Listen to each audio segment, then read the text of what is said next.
Bangladeshi American police officer Didarul ইসলামের রুহের মাগফিরাত কামনায় বাংলাদেশি আমেরিকান পুলিশ অ্যাসোসিয়েশন বাপা মিলাদ ও দোয়া মাহফিল করেছে।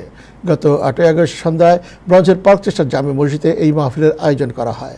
অনুষ্ঠানে দোয়া মাহফিল পরিচালনার শুরুতে সংক্ষিপ্ত বক্তব্য মেয়র এরিক অ্যাডামস নিউ ইয়র্কের ইতিহাসে বন্দুকধারীর গুলিতে নিহত NYPDর ফার্স্ট গ্রেড ডিটেকটিভ দিদারুল ইসলামের অবদানকে চিরস্মরণীয় করে রাখার জন্য সব ধরনের প্রচেষ্টার কথা বলেন। পাশাপাশি মেয়র সিটিতে ভবিষ্যতে এই ধরনের অনাকাঙ্ক্ষিত ঘটনার পুনরাবৃত্তির বিষয়ে সতর্ক অবস্থানের কথাও তুলে ধরেন।